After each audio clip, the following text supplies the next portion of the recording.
That's true. That's why I came. Good afternoon, everyone.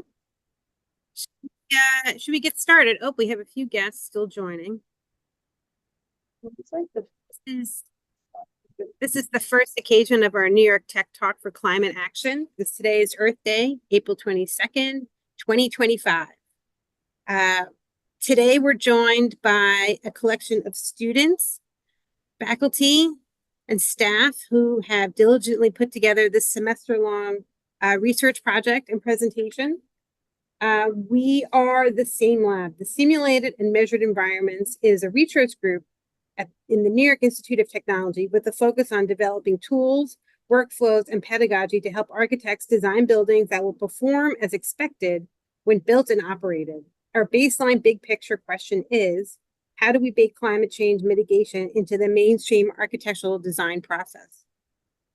Why simulation? Well, building performance simulation is a well-established professional field of practice and research. It is typically the domain of computer scientists, engineers, and technically minded architects acting as consultants. But the problem with this approach is that BPS becomes a response deployed to fix performance problems and developed architectural designs instead of a tool to empower the design process itself. To meet this ever-increasing performance demands of contemporary buildings, architects need to be designing form and performance at the same time. As a result, BPS is a new core skill akin to sketching that needs to be integrated into the habitual design approach for architects.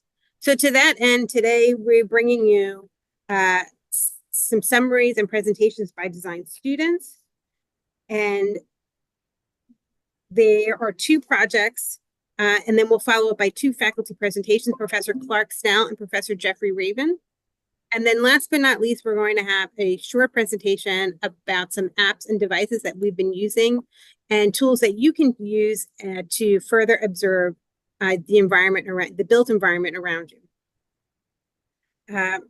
At the end, we'll share the deck and this recording at the end of the presentation. My name is Vanessa Viola, architecture librarian. Shout out to Sebastian Marion and Manhattan Library. Thank you for sharing this venue today. So I want to introduce the two. I also want to shout out to Elijah Williams from the Fabrication Lab. He's really helping us wrangle all of these apps, some probing questions, and just so much expertise. So I want to just give a quick introduction to the two student projects that we'll hear from today. Just trying to invite Claire in. Okay, so two student projects today. As part of our commitment to sustainable design and environmental responsibility, the student team, guided by Professor Clark Snell, has undertaken a building performance analysis project focused on Education Hall, the New York Tech Long Island campus. Students Rayhan Albuquerque and Matan Lobel have been modeling the project. The second project is the BPS Platform Comparison Project, aims to systematically evaluate the outputs of popular architectural modeling platforms. Platforms such as Rhino, Climate Studio, IES, Revit Insight, and SketchUp, using common building performance simulation workflow. So to that end, I'd like to kick off our first presenter. Let me look at my PowerPoints here. Back to my out of the meeting. Hey, Vanessa, are you sharing your screen? Yes, I'm looking at your slides. Are you? I'm going to reshare my screen. Because then I wonder how we're gonna. Well, if you and Kira both do, she's there and you're here. I'm not sure how we're gonna do something. You have to say advance. So for the student half, so I have, for the first student presentation, I have in the deck, I have Kira and Madeline. So Kira is here. Madeline, I think you're there, right? So Kira can drive and then we can switch. Is that okay? yes. Great. Oh, you want us to switch when it comes up to Madeline? Okay, you can do that. Either way, or I can tell you guys to skip. Why don't we do that? Why don't you just say advance? Sure, you can do that. Great. So without further ado, I have Kira Duke, who's a fifth-year Bachelor of Architecture student, sharing building performance simulation software comparison. Go. So she has this and this, so she can actually be like, Oh, Facing, put it in yeah. slideshow mode? Oh, yeah. no, look, it's the same. Oh, This he's is wanted the casting. full screen of. Yeah, yeah, so we can do that here.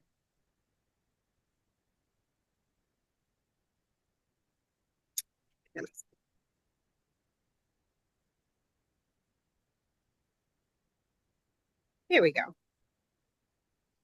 Yeah, nice. So you can all see full screen, right? Yes. Yeah. But this is also part of professional enrichment, right? Yes. Yeah, okay. So we'll get marked for attendance? Yes. All right, thanks. You're welcome. Okay. Okay, so Hello, I'm only take attendance for the PE program. Oh, I'm okay, audible. Rodney, Guys, thank hey, you. if you just hear like Can you please, get some credit for something, just talk about to us about it later. can you please put in your name and student ID Just in the gonna- chat box for attendance sheet? Ronnie, please mute yourself. Thank you. Okay. All right, folks, I'm going to share the deck like this because this is the screen that I'm casting Okay, on sure, the monitor here. Okay, that's fine. all you. Okay, yes, so our project that me and Madeline worked on was the building performance simulation software comparison project. So just a quick introduction again, we tried to aim to create a baseline and then compare some of the more popular simulation softwares. So Rhino Climate Studio, SketchUp and Safari, and then Revit Insight, and then IESVE. So we tried to develop an understanding into the latest technologies and then what could be used going forward in industry and then in a professional context. So I'm just going to introduce, I did a more side-by-side comparison for Rhino Climate Studio and then the program IESVE. They seem to be a bit more a one-to-one comparison. So again, starting with just geometry and location, they have very similar interfaces. You can just bring in context buildings. And then weather, again, they have very similar weather capabilities. You can just directly select your weather files and then get the information from that. And then wind, you can place it directly into the model after running a simulation and then filter it for the different months. So you could do a range of months or a singular month. And then solar positioning and shadows are practically the same for both softwares. They offer a 3D sun path. You can select dates and times to get instances at the solstices or the equinoxes for shadow studies. And then solar radiation is another capability that's very similar. And again, they produce similar outputs, which is displayed in the model. Climate Studio has the opportunity to filter for cooling loads and heating loads. IES is a little more complicated to do those, but I think you can.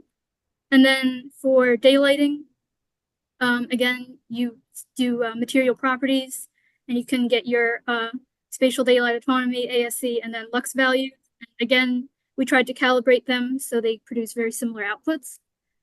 And then the glare study, Climate Studio is actually a little bit more involved. They offer the possibility to look at where in a space floor plan the glare is mostly an issue, whereas IES doesn't really have that. You have to choose your own view and test it manually. And then from here, the energy use and carbon is where they differ. So to do energy use and carbon analysis for Climate Studio, you kind of go through and you change your values. It's very manual and you just kind of put them in. And then the capabilities that has some built-in assemblies, which you can use. And then it gives you outputs, it's in charts for the site UI. And then these variables can be saved as templates that you create yourself. So then from there, the IES is a lot more in-depth, especially for the thermal. So what they do is they perform energy use analysis based on standards. So for this case, since we're in New York, we tried the ASHRAE 90.1 2019 to create our baseline and proposal. So one of the big features of IES is the ability to do HVAC system design.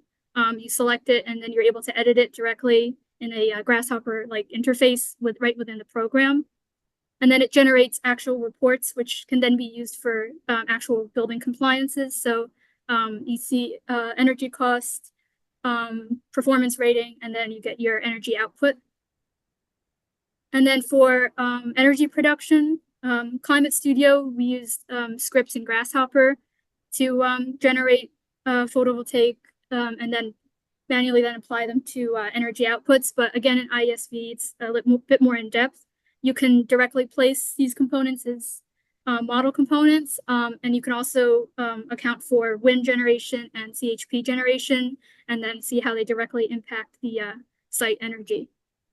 So moving on from there, Madeline is going to talk about the Revit workflow. So we can. So- Okay, so the comparison between Revit and the other platforms was like a bit more comparing like what it's capable of. I would say Revit is like a bit less user-friendly, like for these processes.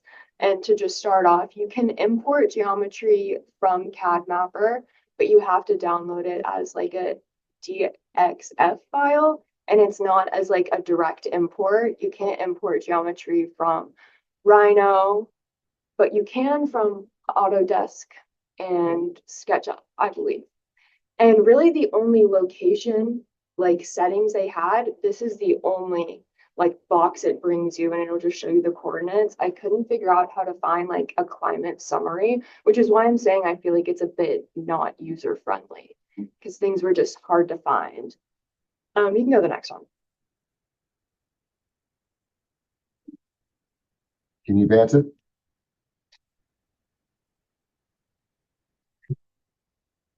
Okay, so the lighting study is one of the things that is native to Revit. Like I didn't have to download anything extra. They did not have any wind simulation, so we can't compare on that front. Like if, you know, like it would show the same graphic because they don't have it. But there's 4 different studies you can do with the solar like study. You can do a still image, which is like no date, no nothing. You can do a lighting study that will just show you shadows, or you can do a single day or a multi-day where you can like look at 2 different equinoxes or whatever. And then you can also, is this gonna play, you think, this video? If they open it, So like you can also, the cool thing you can do with Revit is like you can make it play a loop of like a day you'd prefer or like to just look at the whole day. It'll play, it's, okay. it's not available. Oh, it's QuickTime. I guess it's because it's a PC. It's saying QuickTime not available, so I think it's because it's on, you did this on a Mac. No. Huh. All right. No, I did it on Well, my anyway. computer. But anyways, it just shows you the shadows Right. moving throughout the day, which is, but it doesn't let you like save a video out of Revit. It'll just like let you watch it, which I thought was kind of weird. You would like want to capture it somehow. But anyways, continue. And then their like radiation analysis was like also a bit hard to like figure out because the only output numbers wise it gives you are these boxes. Like, and you can export CSV file is just the data from each point it pulls, which really doesn't tell you anything more. So this is like the extent, and it will, the only cool part is it'll tell you how much PV or like energy you could generate from these surfaces. But that's kind of like the extent. Continue. Their lighting analysis, you have to download externally from Autodesk. And it's just an extension that goes along with Revit that is also like a bit less intuitive. I had to change the like color ranges to like get something that made any sense because their default like ranges were just like one color, and because it's so extreme, like you couldn't make sense of anything that was going on. Like this at first was just like one color Okay. because they're ranges. So you kind of have to like mess with it to get something visually helpful, you could say. You can continue. And then the last thing, they used to have a pretty efficient energy analysis, which was part of Autodesk's Insight, but they just removed it. So now the only like thermal or energy analysis you can do is carbon related, and it's just carbon totals, not necessarily like including your like construction. Nor is there really a place to grab like your whole construction setup to tell you what's going on. It's just going to give you, when you run an energy analysis in Revit, it's just going to tell you these things at this moment in time, that your total carbon, or the cool part, you can see, you know, its lifespan. It'll tell you the numbers for like 10 years or 15 years. But without being able to like mess with the lot or wall types and window types within the energy model, it's not as effective or even like user friendly as Climate Studio, where you have all those things next to each other. Next. And then this is just PV. You can run like a specific from the same radiation analysis, which they just call solar analysis. It'll tell you how much you could generate, and it says 16,000 energy savings a year, and your payback period is 13 years. But very minimal summaries, very minimal information coming out of Revit in terms of climate, likely because they don't have everything all on the same platform. Like you kind of have to jump around to get what you're looking for. So, yeah. Okay. And there will be more later, but Right. Next. Someone. Oh, sorry. So yeah, so that was again like preliminary look to the platforms. We had a I think it's not on the slide, but there's we kind of put everything together into a matrix, which we'll maybe share later. But I think our overall conclusion was that Rhino Climate Studio is probably the best to keep using in the school, at least in working with, because it's built into the Rhino software, which everyone is comfortable using as students. And then IES has probably the most possibility for, especially in the industry, because you can import directly from Revit. You can use plugins to import geometry from Rhino as well. So using that as a way to get more in-depth analysis of buildings and do design with IES. So we found out that Climate Studio and IES were probably the best softwares for getting more advanced data. That's great. Thank you, Kira. Is the summary slide that you're talking about, is that in here? Did you want to show it or do you want to show it at the end? Show it here. Sure. Okay, great. Thank you so much, Kira and Melanie. I'm sorry, Madison. I guess we're going to share. Yes, I'll stop my share now.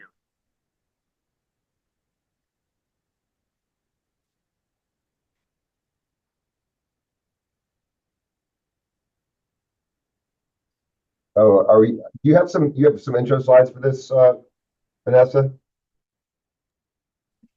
For this section, Oh, sorry. let's Did we already do that? Well, is it starting here? Yeah. I'll put those extra slides on shortly before.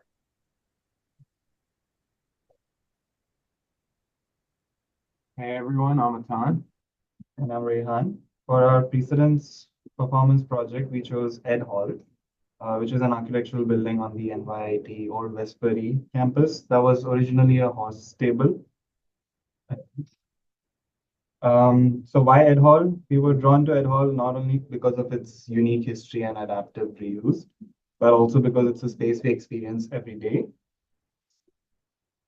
It's a building that bridges past and present, and we thought it'd be really interesting to understand how it performs today.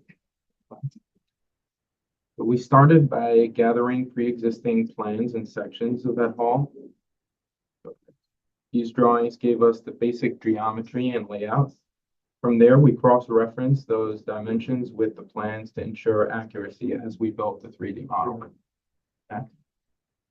So as we modeled, we identified 3 primary wall types throughout the building, all of which have a brick base that are capped with a wooden sill. Some of them were solid with no windows, infilled with cavity insulation. A second type was consistent rhythm of medium-sized windows, and the third have large expansive windows that let in a lot of light. Understanding these wall types was a key because they'll impact how daylight and thermal conditions play out across the different zones. So using Rhino, we built a digital model based on all the collected information. Our focus was on accuracy and making sure the model could later be used for performance simulations. So the details needed to be reliable and tight. One of the main challenges we ran into was the gable roof. From both the geometric and modeling standpoint, it was tricky, especially figuring out how the structure meets the walls and the way the light interacts with the upper volume. It took a few iterations, but we got there. So what's next for us is the model that we created is now ready to be used in a daylighting and thermal performance simulation, which will probably be the next stage of our project, evaluating how Ed Hall actually performs environmentally and explore potential improvements or adaptations. So this project gave us a deeper appreciation for how much goes into understanding a building, especially one that's been adapted and reused. And it's been a great way to bridge design with performance, which we think is at the heart of our. And I'll share a few simulations in my talk that have to do with of the building, which is now, all right. I realize that I'm pretty much just talking to students who've been working on this project, but I think it's actually good because really what I'm doing is I'm reminding us of why we're doing this and what the context of it is. If you've all heard me speak before, and my approach is barrage of images. So there's a bunch of images here I'm going to blast through, but hopefully that the through line will be clear. Oh, wait. Oh, we're gonna have to go. Let's write a link. Oh, and I have it on. I just get it out here.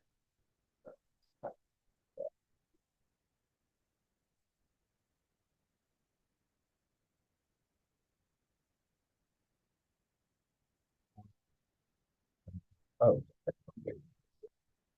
Thank you. All right. Anyway, so my focus for a long time has been climate change mitigation through building design. Something that I have to always start with, this is my standard presentation basically, is a discussion of climate change to remind us why we're doing this. And to make the point that climate change is a quantity, it's essentially carbon. To be simplistic, we started here and then very quickly came to here in a matter of 1,000 years. It's no surprise that would cause a climate change. It's obvious that it's happening. This is just thermometers that have been, 1880 to today. So it's getting warmer. We know why it's getting warmer. This is ice cores, studies of carbon dioxide content in the atmosphere, and you can see that it's been the content of the CO2 content is blasted up very recently. We know why, because the population of the Earth, human population, has blasted up, and it's basically the exactly same curve. For a long time, we had a consistent population. Now we're getting more and more people. And all these people are burning a lot of fossil fuels, both in things like transportation and for making electricity. This is a coal train. Some of these are a mile long per day that go to a coal-fired power plant. And we can see very easily the effects. This is ice melts. You can go to, this is a U.S. government site in Hawaii that every day is measuring the CO2 content. You can see it, and it is going up.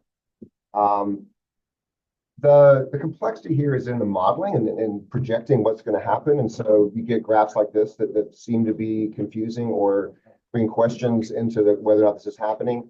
But the point I always like to make is this is science, just the same science that we're the same process that makes our cell phones and everything that we're using in our daily lives. So the fact that some people like to cherry pick, and the fact that there are websites and people accessing them with cell phones about flat Earth is hilarious, right? I mean, anyway, so this is happening. Huge portion of it is the responsibility of us in North America, and those of us in the built environment design have a huge responsibility here because about 40 to 50% of the collective carbon footprint in the U.S. is from building operations and life cycle. Initially, the largest chunk of it is in operational energy. That's heating, cooling, and plug loads.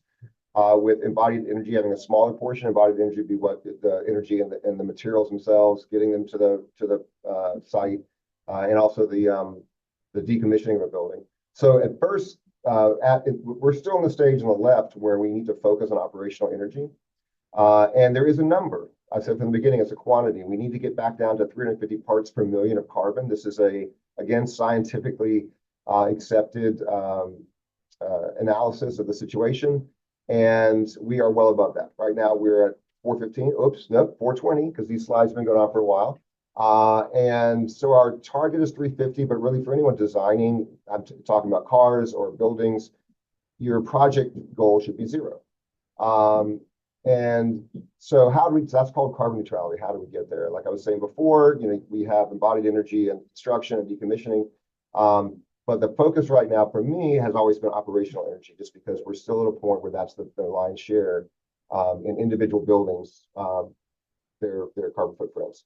Luckily, it's a pretty obvious and simple process.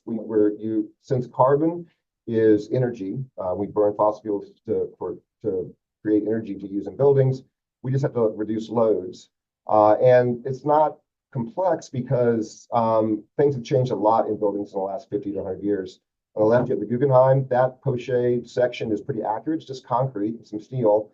The building on the right is a typical house now. Lots more layers, a lot more nuanced approach to the building science and things like resisting the flow of heat through a building. Same thing with mechanical systems.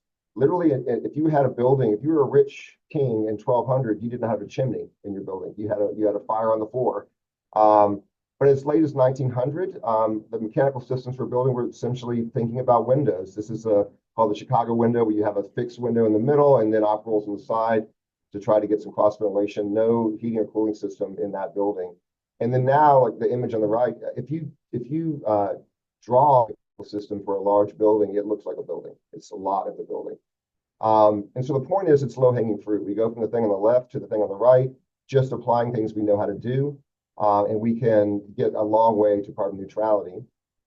And then if we do that, we can reduce our loads enough that we can produce energy on site or associated with our project to create the energy we need for the project. And if we create it with something with renewable energy like wind or solar, then once the system is in place, there is no carbon footprint. And so the idea here is that there are different levels. You can produce 100%. That's called zero net energy.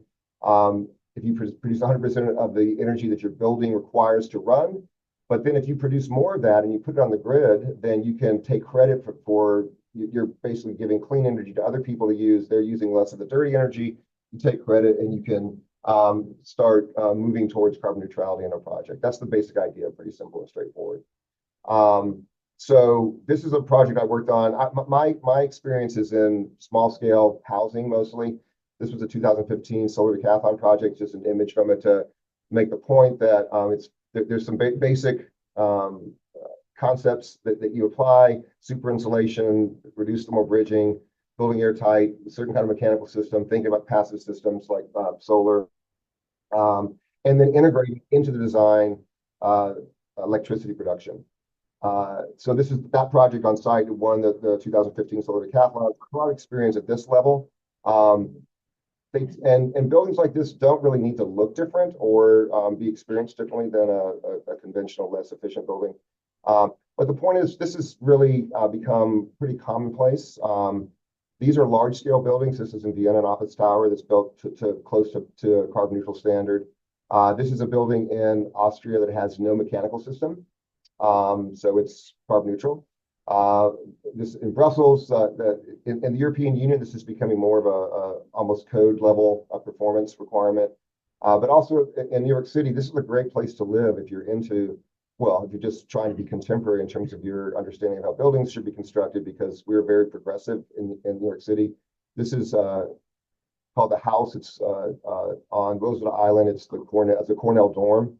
And at the time it was built, was the largest passive house building in the world. Passive house is a German energy efficiency standard that's very rigorous. And again, you go in these buildings, they don't necessarily feel any different than anything else. In New York City, we have just started in 2020 for a local law 97, which is a carbon emissions requirement for any building that's 25,000 square feet or more. That includes already built buildings or new construction. And it's just like it's tied to the codes. Occupancy, you have a certain amount of carbon you're allowed. And then you, if you don't meet that requirement, you pay money. So this is not anything that's just for tree huggers anymore. This is the law. And this is a chart I made because it's all publicly available information. The Guggenheim, unless they probably did update their mechanical system or something, but in this year they would have paid $215,000. If they don't update by 2050, it'd be $260,000. Other buildings is over $1 million, like the General Motors building and fines.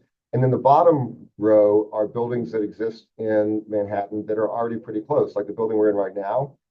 Had no fine in this round, and then every 5 years it's going it's more rigorous. And so that in 2050, this building would have a $100,000 fine essentially. But there are buildings like the Bloomberg Center, which is also in Roosevelt Island, that's by Morphosis, and the house that I was just talking about are already essentially carbon neutral, at least 2050 level. So this is something we know how to do. It's just a matter of architects changing how we design. And so that comes to what we're doing in the same lab. We're calling it the Simulated and Measured Environments Lab because both of those approaches need to be considered. This for us right now, it's a focus on education because that's really, if we can change how architects are trained, we're going to fix this problem. And then we have other projects we're working on that are not just educational. But so let's just talk about the simulated, which you've seen examples of a little bit today. One important thing is that we're tying everything to existing codes so that when we're simulating, we are keying our outputs to existing required certification and codes that a professional architect will come across. And then, as you've seen, we're trying to experiment with all the platforms that are out there as many as we can. We didn't talk about SketchUp today. It has an interesting, different approach than the other platforms, and that'll be something that will be in the final report for this project, or for one of the projects you saw today. At NYIT, our digital culture is really rhinoceros based.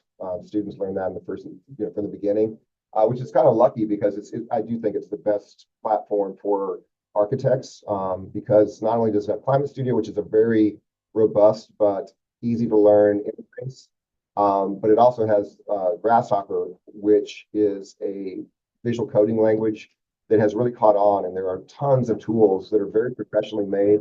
Many of them are free, some of them cost money, but they're very robust and they continue to be, since it's open source, they can continue to be developed.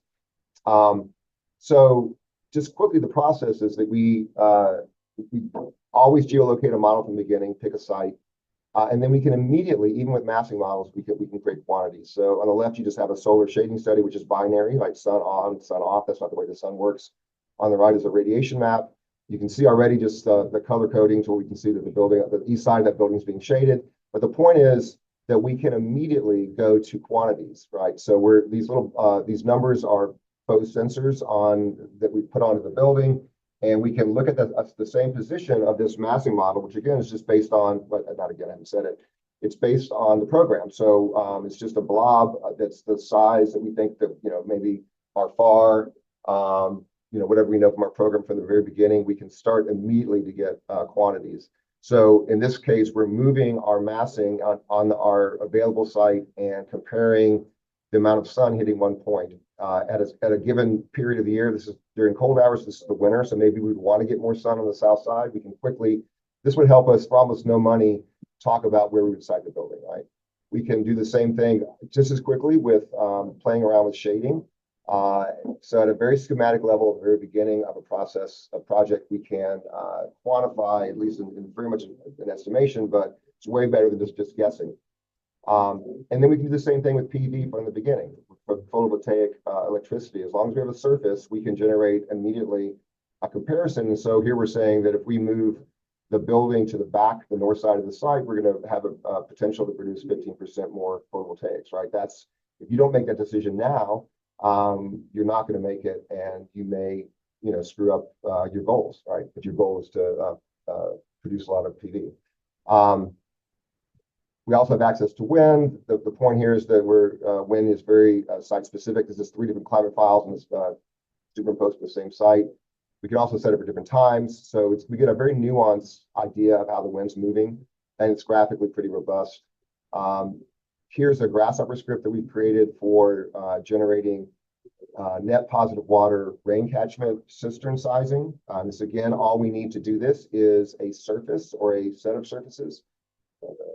Okay, so the roof of our massing is our surface, and we are generating rain catchment cisterns that will support a zero net water performance level. Again, the point here is that these are large, and they're if we're going to have rain catchment, we need to know about it at the beginning of the project, so we know how big they need to be, so we can start thinking about placing them on the site before we started developing the site. Then moving on to daylighting, we key it to LEED. And the point is, again, we don't really need much to start. Here's a simple, very schematic level, cheesy design, but it has a floor plan. We lay out with layers so that we can turn on and off our daylighting and other. It's freezing, so I'm just waiting a second.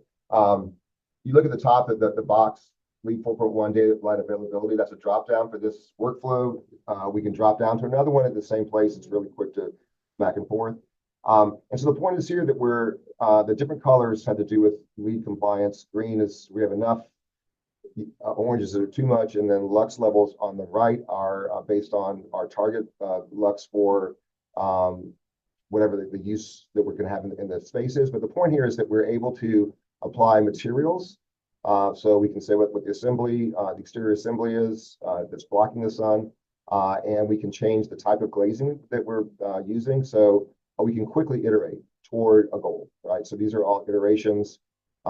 Once we get something that we feel is a pretty good design, we can zoom in and look at glare and try, because glare is basically about direct light hitting your eye, and so we can look at where the sun is at certain times. This can be done any day and hour, and then we can go inside the building if the slide will advance and do a radiance render.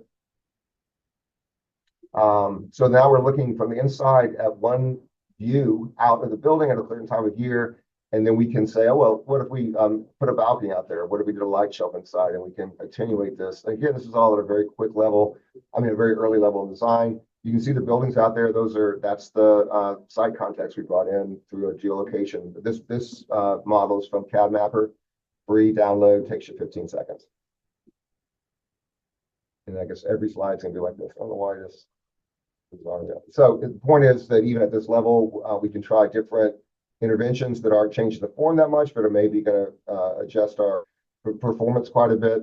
And you can see we're going from, basically the point is here, I know just from what the bottom right is meeting all the LEED requirements that we require and has a target lux that makes sense for these for an office building. If every slide is going to do this, I'm not sure what we should do. Ridiculous. I could try to. Yeah, I guess I could download it. Yes, okay. I could go to. Let's see. Download.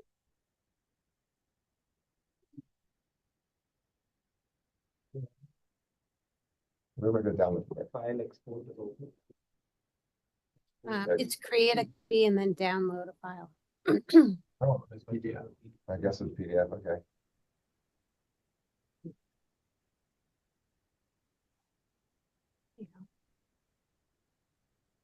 Let's do it here while we're waiting. Now it's still going to be doing it.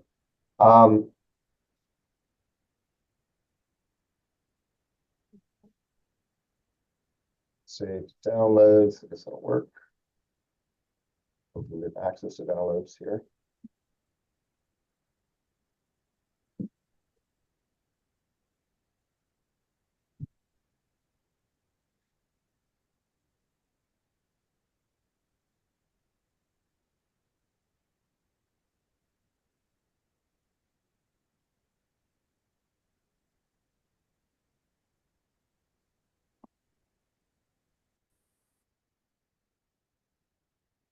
All right, so you get the point. We're saying we're quickly iterating to get toward a goal without at a very early point in the schematic design.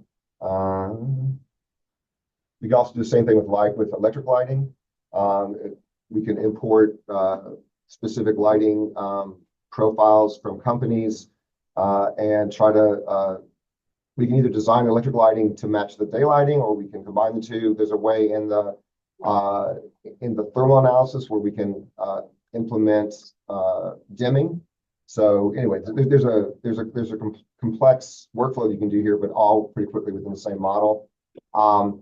This is the thermal workflow key to energy code.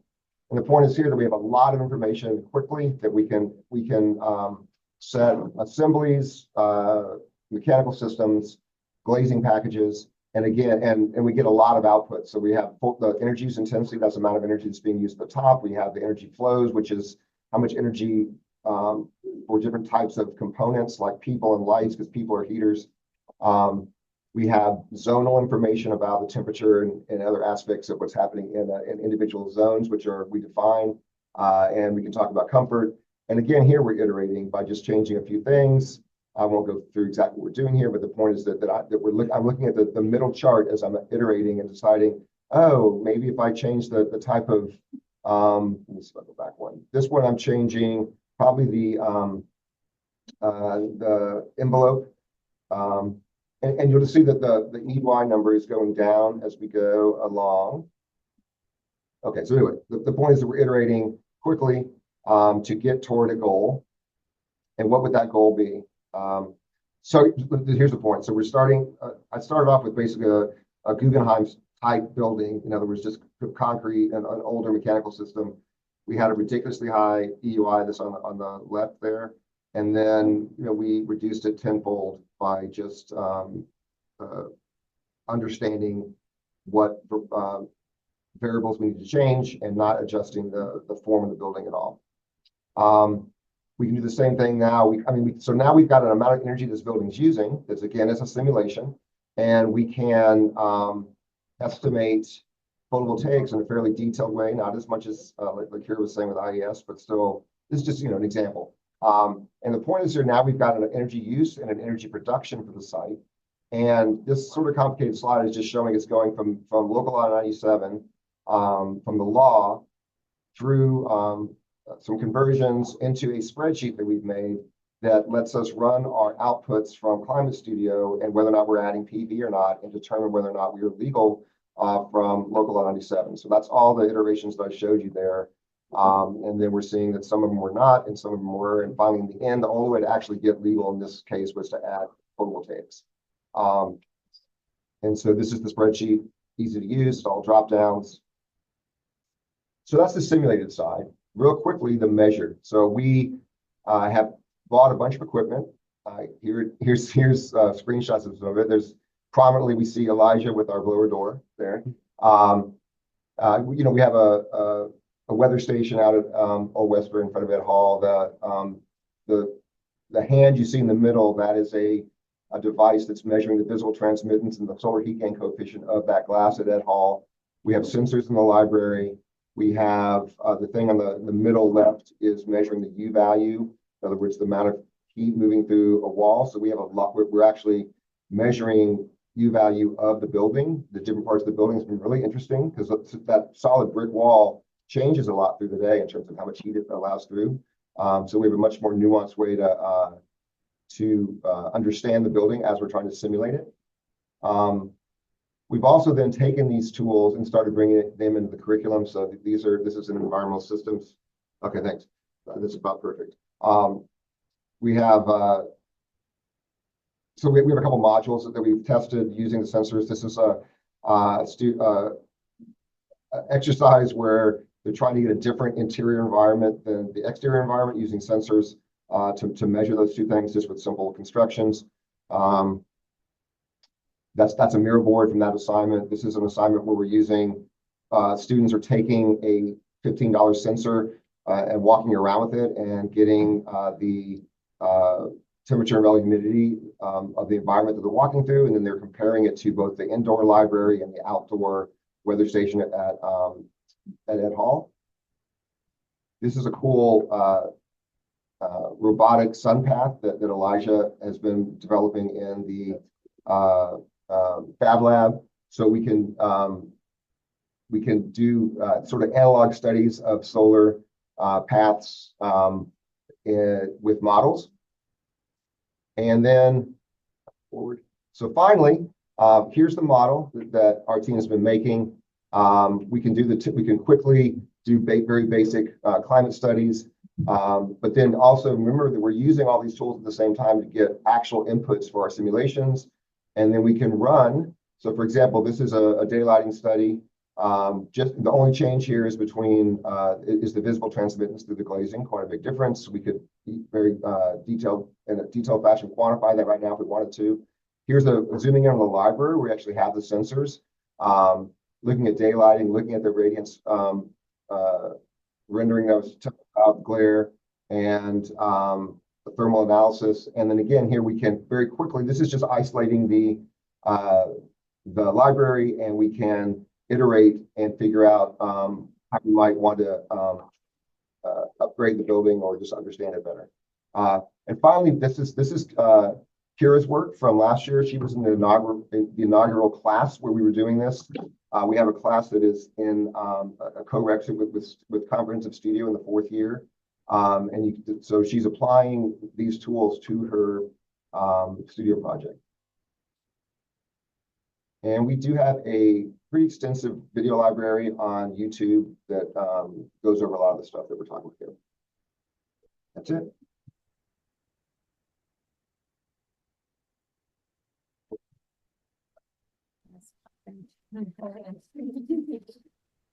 Fantastic. Thank you. Thank you, Clark. So now from the urban scale, we'd like to hear from Professor Jeffrey Raven. This has really been so informative, and it'll be really interesting to hear both perspectives, the building scale and the urban scale. So thank you everyone for joining us. That's great. Thank you. Let me just see if I can tell me if you see. Do you see this presentation? Okay, let me see if I can do this. Okay. Are you still seeing the presentation okay? Yes. Okay. And how about now? Same thing. It's still good, right? Yes. Okay. All right. Well, it's tough to follow that. I might as well just give up right now. Well, Vanessa and Sebastian, I really want to thank you for putting this together. And I'm really so impressed by the same lab and the laboratory work that you guys are doing to kind of put together this resource that can be shared between different faculty members, between different programs. I've been thinking about this for a long time, and it's just so great to see it because it's just obviously where the industry is heading, and it's already there. But it's really gaining a lot of momentum. And then Clark and Elijah, really a good opportunity to start a collaborative effort, between our different programs and the work that we do. I mean, it goes back to 2012 when I first came to NYIT as director of the urban design program. I really wanted to reshape the graduate urban design program that built on the strong foundations of the existing urban design program, but really drawing from my background in practice. Practice both here in the United States and internationally. And this became really the focus of what I developed essentially from the get-go, called the Urban Climate Lab,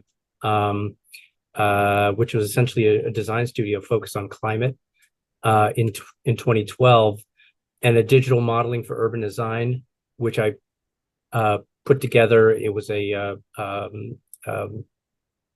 sort of seminar-based program that was really focused on climate-aligned projects. So let me just make sure I am good with time here, just to make sure. Okay. So I think it's maybe, I don't know, useful for the students and maybe, some of you also, the professors, to kind of give you a little bit of background about how I came to this. My professional career for over 25 years is really focused on urban design, planning, and architecture projects, both internationally and in the United States. The projects included low carbon cities, climate resilience, green buildings, and smart growth projects. So over 10 years, I've been associate professor at NYT, and where I was also the director of the Masters in Urban Design for 8 years. And one of my goals really is to sort of share today a little bit the kinds of issues that I see through my work here. So, let me go back. So this image, do you see? Okay, do you see this image of a bunch of people standing around a table? In 2018, a group of experts gathered around a long table at NYT. And on one side were researchers, globally recognized scholars in urban climate, members of the International Association for Urban Climate, and facing them were practitioners in New York City's leading urban design firms, architects, engineers, planners, members of the AIA, the American Institute of Architects, where I was co-chair of the Planning and Urban Design Committee for 6 years and served on the board of New York State AIA. And between them is a three-dimensional physical model for a prototypical climate resilient district for the future in New York City, confronted by intense heat flooding events. And it was designed by the grad students in the urban design program. And the district is Sunnyside Yard, which is in Queens, dominated by rail yards. And behind me and my colleague, Christian Branyan of the NASA Goddard Institute for Space Studies at Columbia University, is a screen showing 4 urban climate factors that I've developed and implemented in my research action projects. And these are the foundations of my work on sustainable and resilient districts. And I wanted to just start the presentation just by showing you that, so that it kind of helps sort of explain the trajectory of my thinking here. So obviously, urban designers and architects have been thinking about climate for a very long time, from Vitruvius to Le Corbusier.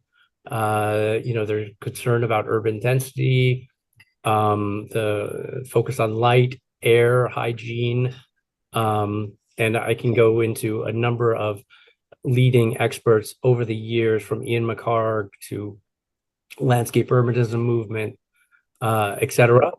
And on the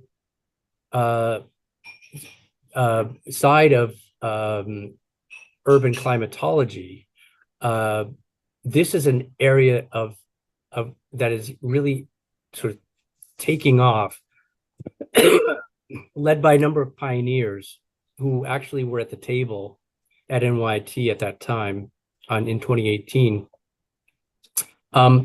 Gerald Mills, Edward Ng, Xiao Ren, they're at the table. They're really some of the leading experts internationally. And there's a urban climatologist, T.R. Oak, who's a fundamental reference in the field of urban climate phenomenon. And he's, did work back in 2009 on street design and the urban canopy layer, et cetera. So there's really a lot of work there, but often I found myself as one of the only architects in the room, surrounded by climate scientists. When I first met some of the climate scientists, they said the most important thing is to prototype, to test our work in urban design and architecture. So I'm posing here a kind of challenge that links research and action that may seem paradoxical at first glance. Density is not a problem. So I'm really kind of developed a sort of a research question, if you will, where density is not a problem in and of itself. Indeed, the studies show that dense cities emit on average less greenhouse gas per capita than low density cities, but their Achilles heel is that there is really around their density. Poorly planned, dense neighborhoods amplify flood phenomena and extreme heat. A well thought out density can address the challenges posed by rapid urbanization and growing inequality and climate change. The challenge then lies in the built form and spatial configurations of these urban spaces. Are you hearing a lot of background noise, or are you okay? No, you sound great. Okay, you're good? Okay.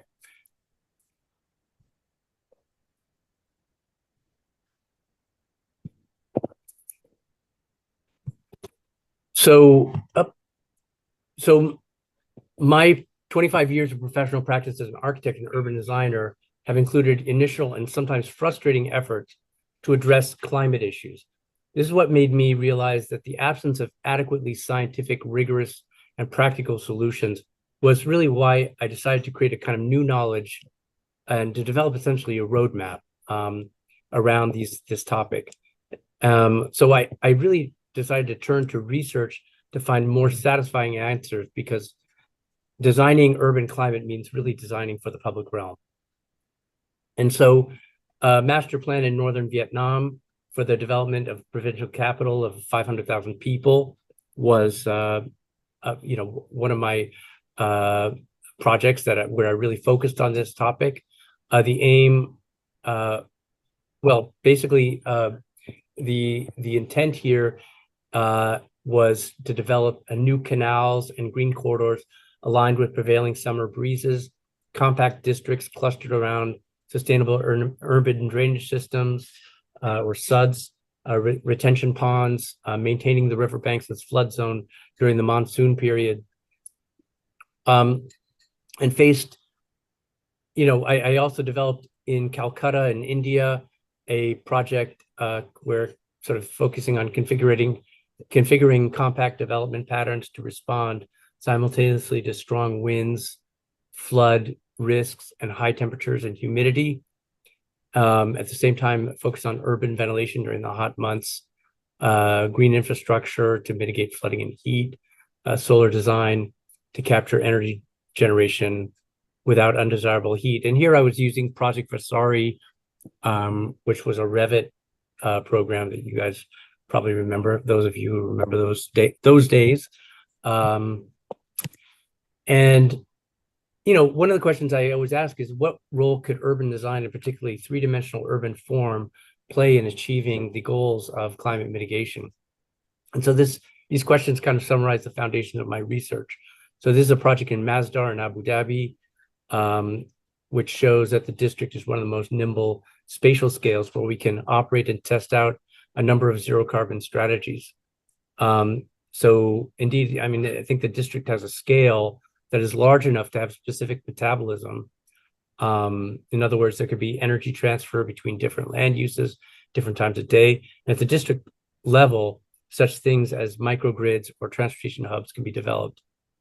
And from my experience in the United States, master plan of downtown Brooklyn or other projects, there's a whole challenge in the terms of governance, which I know is beyond oftentimes the work of architects, but it's a really interesting question of how do we develop sort of an overlay to provide incentives for, say, microgrids or those kinds of challenges at the neighborhood level. And I can get into that in more detail. My project has also led to ask myself the question about creating cool microclimates and how they contribute to making the surrounding context of buildings more temperate while lowering the energy load use within the buildings themselves. Oftentimes we think of these buildings as sort of, existing on their own, but actually they're in a context that's a neighborhood context. And so this project in Richmond Health Center in New York City was one of the first LEED buildings in New York City that I worked on. That was actually one of the first LEED buildings in New York City, period, led by Department of Design and Development, and where we were looking at passive energy solutions, indoor and outdoor, as complete microclimates. And there you see an artificial sky, old school artificial sky analysis. The academic phase of my research of my career allowed me to then devote myself to these research questions. So this phase really consisted in developing, deploying, testing solutions at the scale of urban design, building on the scientific foundations, while being able to apply in a practical way, and including reproducing easily this work. So replicability is really important. And these exchanges of this research was, I really sort of focused on developing a roadmap, which I call the Urban Design Climate Workshops, where scientists, practitioners, like in 2018, met at the table. And this is the DNA of my work.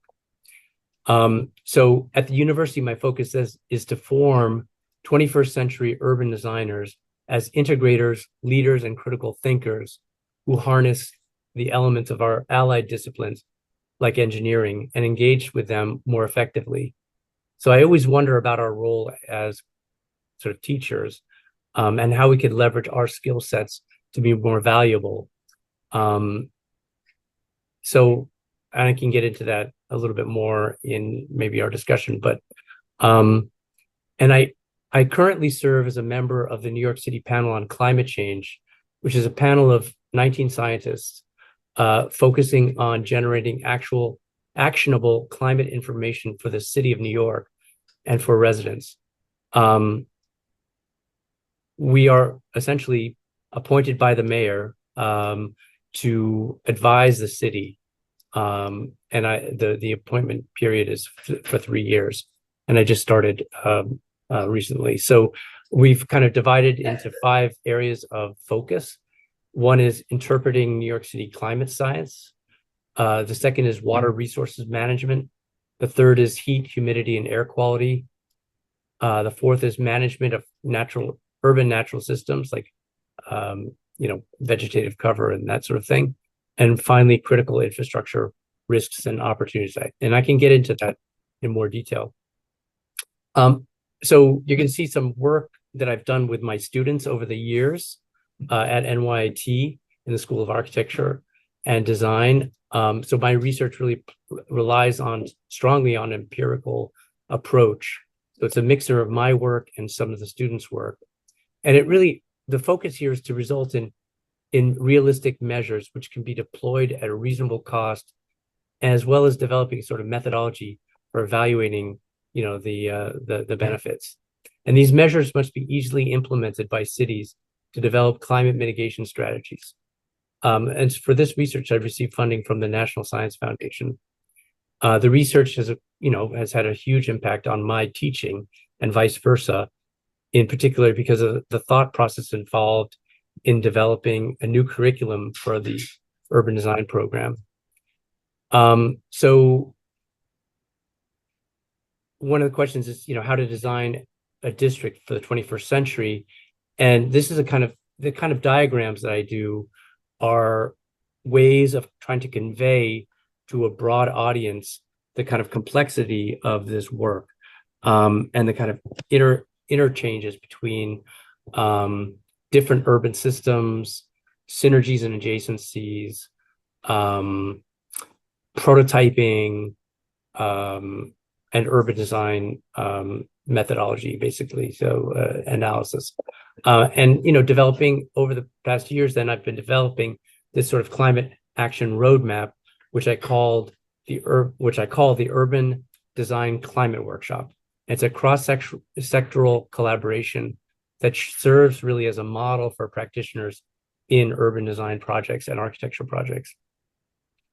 And this roadmap is increasingly used by scientists, researchers, planners, and architects who realize that we need to design our cities directly around the sort of consequences of global warming and reducing the environmental footprint.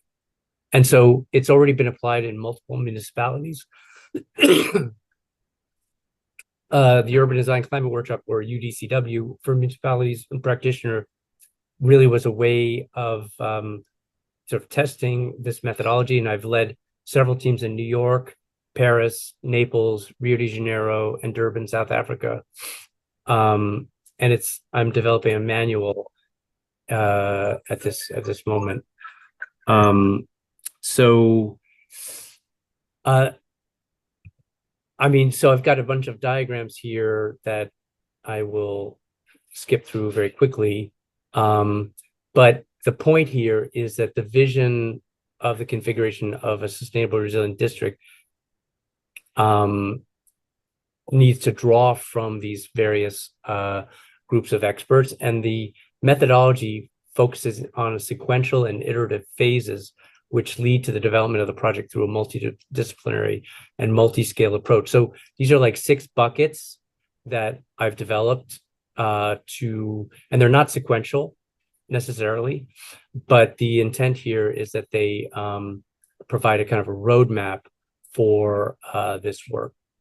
And I'll go through really quickly. So this, for one of the buckets is really around climate synergies that can be activated with respect to stakeholder priorities and specific to urban systems and planning and design opportunities.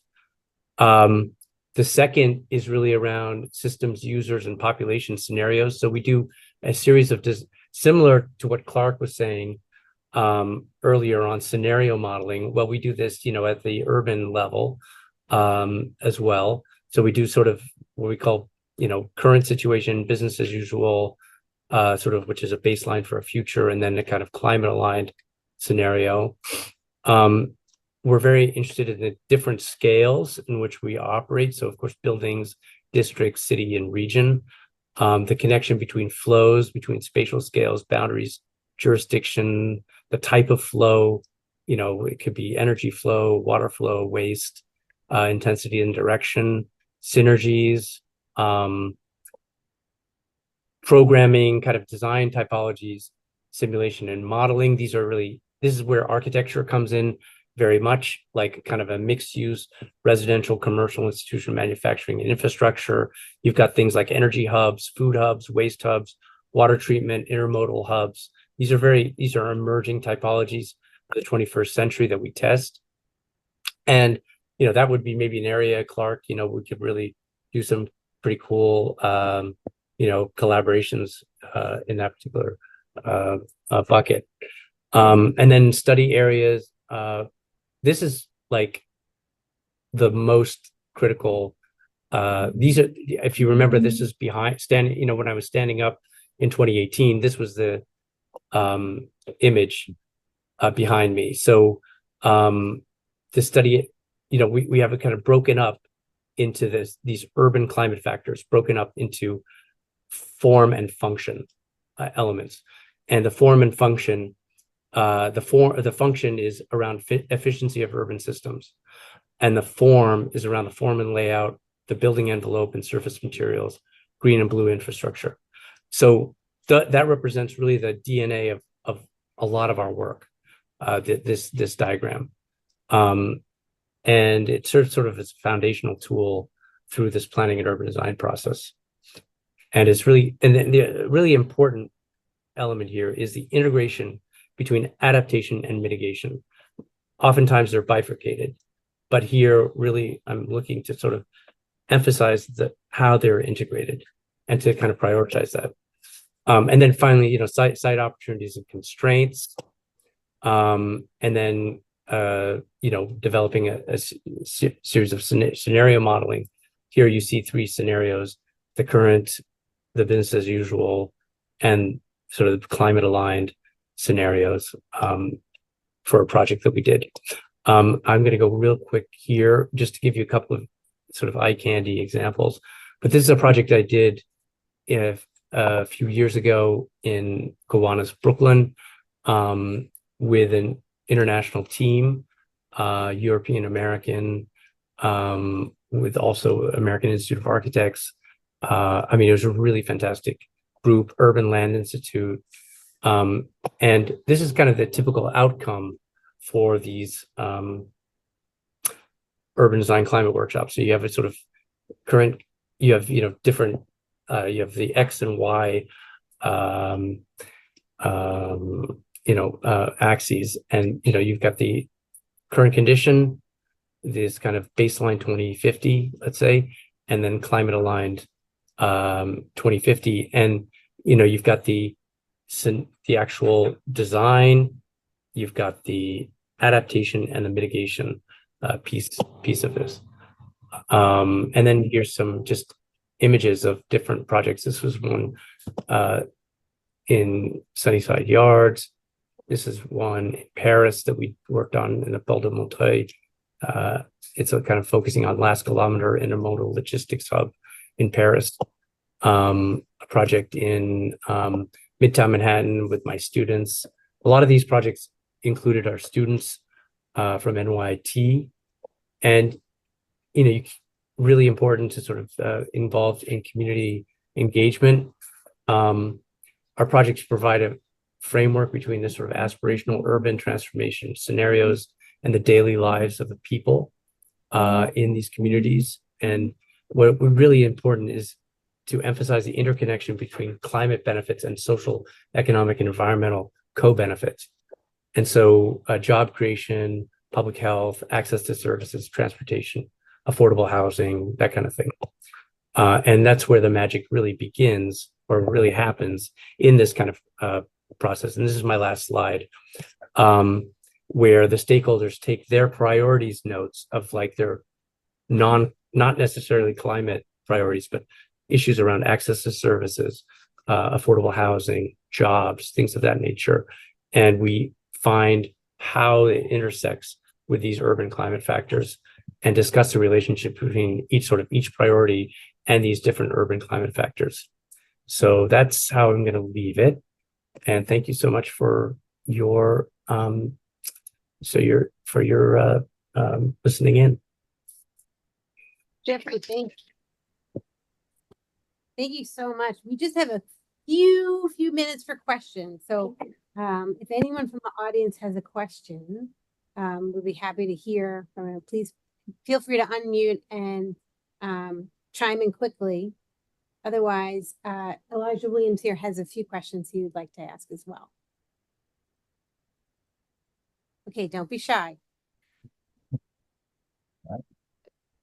Okay, Elijah, do you have a question? Sure.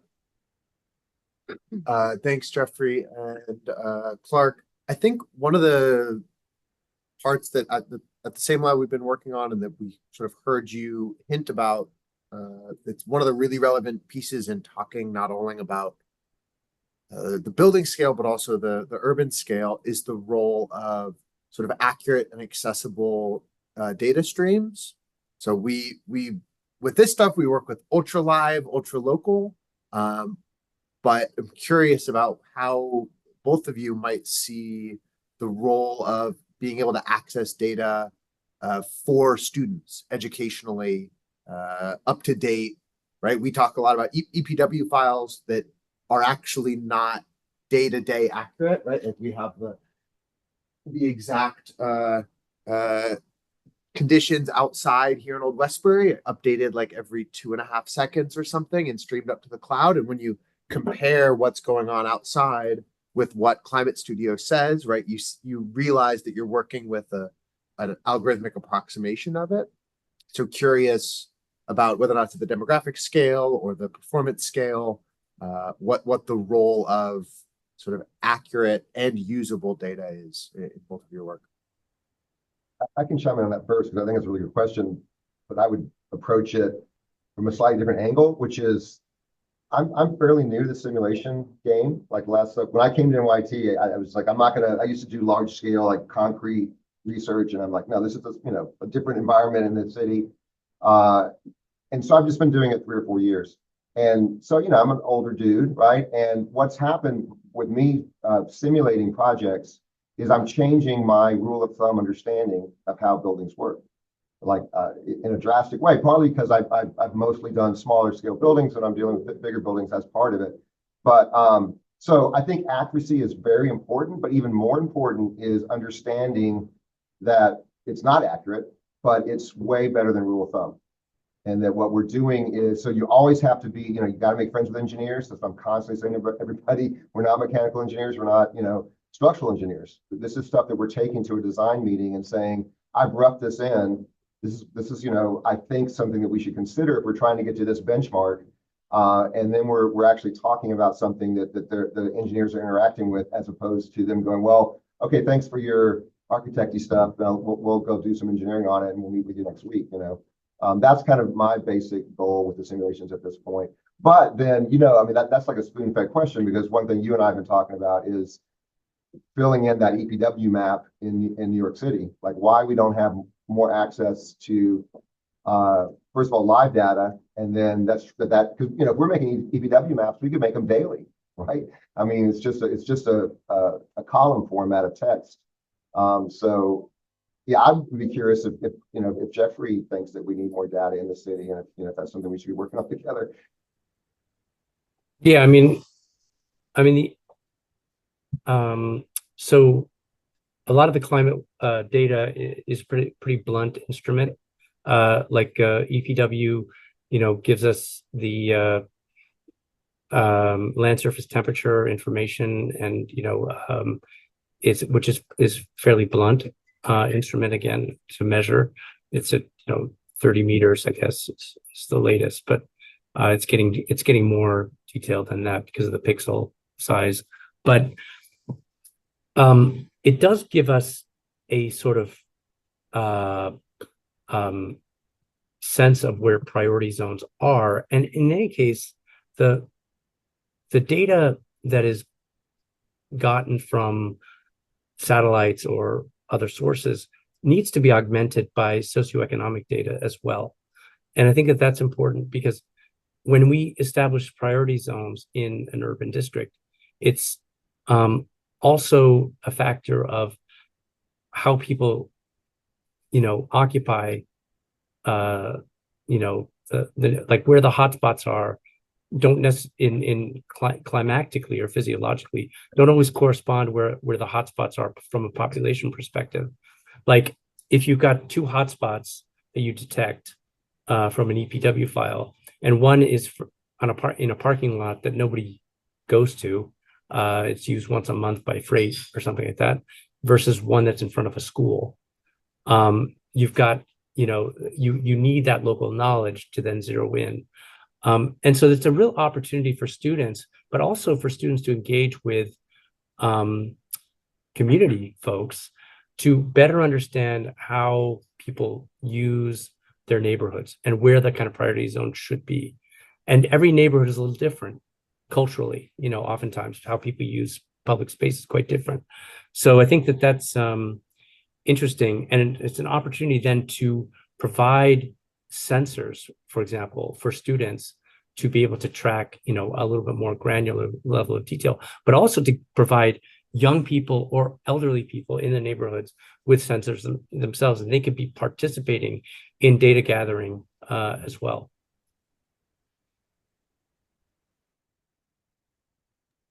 Yeah, I think that's a great segue to the last piece, which is the library engagement side. That Vanessa has a couple of slides about the citizen science side data submission, which is about how the learning resources and data tools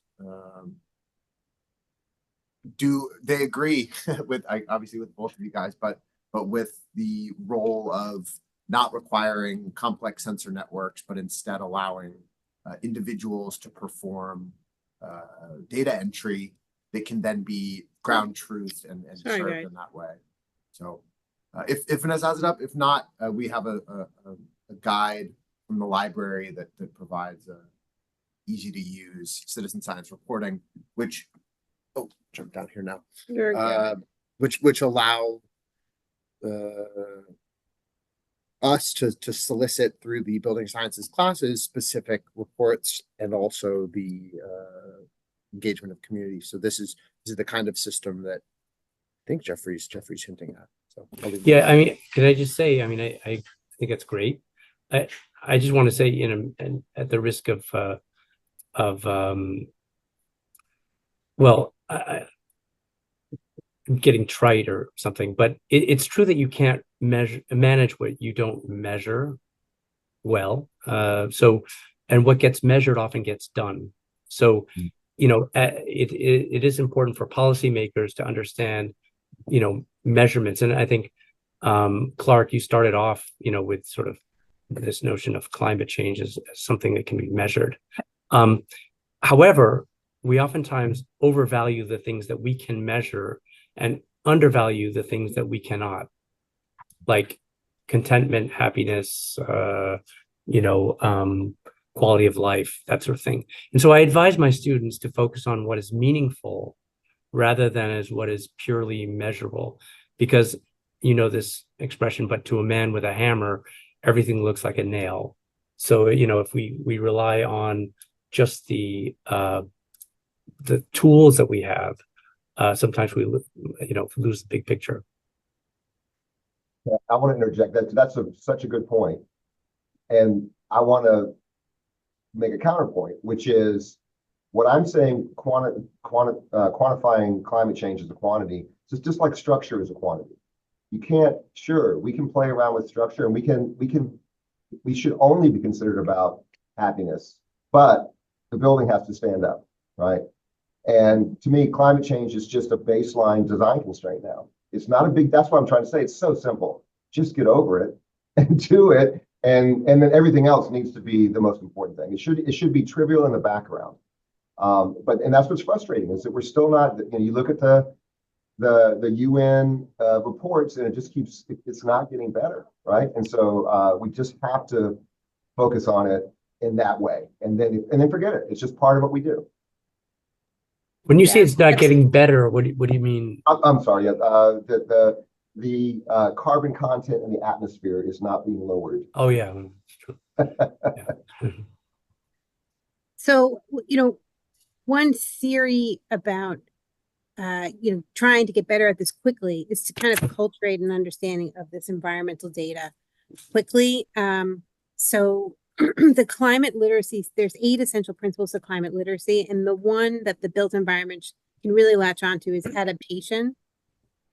So we can think about things like measuring, building for adaptation at the social, built, and natural environments to better withstand the impacts of climate change, right? So we had talked about the different measuring tools. We have a guide page, and one of the features on the guide page, we talk about all the data we've been collecting and reporting out. We also hosted a place where you can look at some citizen science applications, some of which we use for the module exercises and some that you can use to kind of, for lack of a better word, interact with the climate around you and see how it parses out. So just to really quickly point out, MPing is an example of the identification near the ground. So when we think about the weather, it's actually miles up in the sky, but there's microclimate weather that happens well within the atmosphere. So this app, MPing, is here to help you ground truth climate conditions around you. The cloud, this is a app that's hosted called Globe Clouds, and there's actually land cover, there's atmospheric conditions, there's flooding conditions that you can measure and then see how those local conditions ground truth at a local or global scale. Then you have programs like iNaturalist. This is an app where you can look at the biological material around you, get identification, learn about your environment at a very detailed level.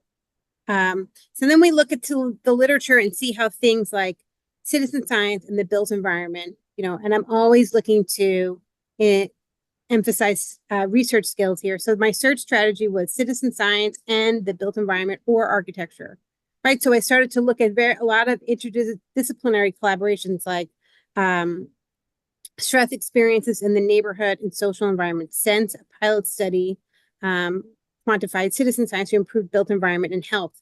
So they're looking at things like quality conditions on a sidewalk in San Francisco, and they're geolocating features of that environment.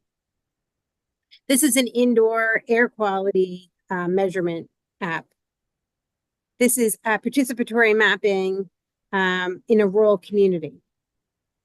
And then this is disconnected by design using participatory citizen science to determine social connectedness for youth in under-resourced neighborhoods. And then finally, this is understanding the building stock in Dresden.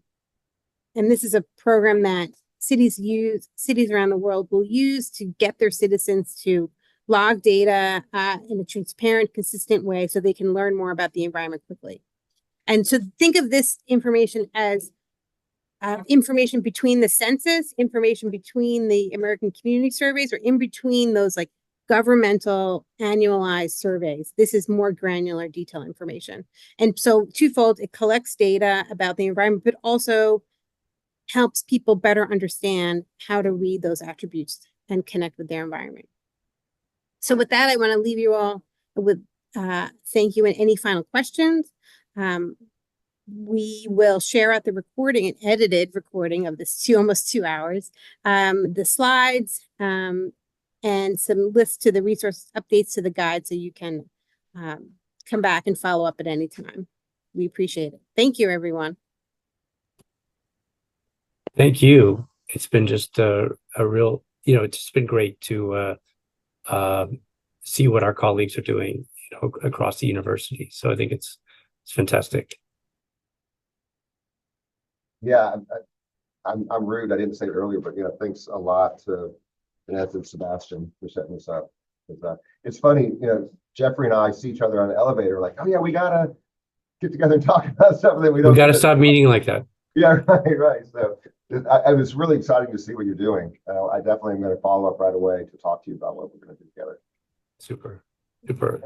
Yeah. And again, Vanessa and Sebastian, thank you so much for being a kind of platform for this.